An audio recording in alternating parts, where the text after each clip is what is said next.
তো hey guys, তোমরা জানো যে আমার মায়েদের রান্না পুজোর জন্য আমাকে বাপের বাড়ি যেতে হয়েছিল। তো অনেক দিন পরে মায়েদের রান্না পুজোর ভিডিওটা আসছে। আসলে কি টাইম হয়ে ওঠেনি একদমই।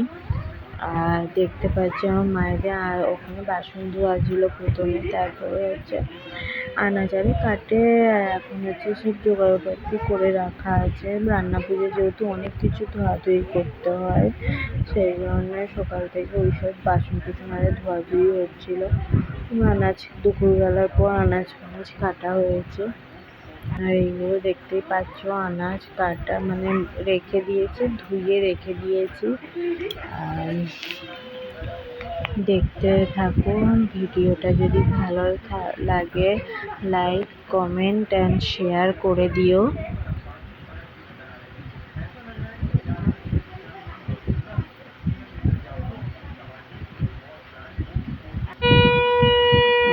এইখানে হচ্ছে আমার মা ভাত মানে আমাদের গ্যাসেতে ভাজাভুজি হলেও কিন্তু উনুনে ভাত বসাতে হয়। আর হচ্ছে আমার মায়েদের রবিবার রান্না ছিল, সোমবার পান্না ছিল।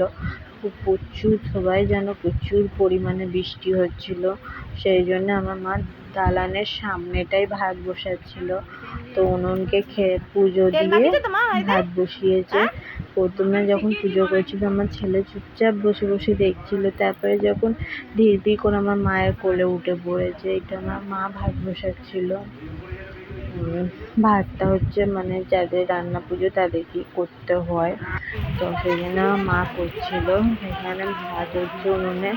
এখানে আমার দিদি ভাজাভুজিগুলো আরে করছিল। আমার ছেলে আমাকে একদমই ছাড়েনি, বিরক্ত করছিল। আমি কোলে নিয়ে বসছিলাম, দিদি রান্না করছিল। লাস্টের দিকটা আমি করেছি। দেখো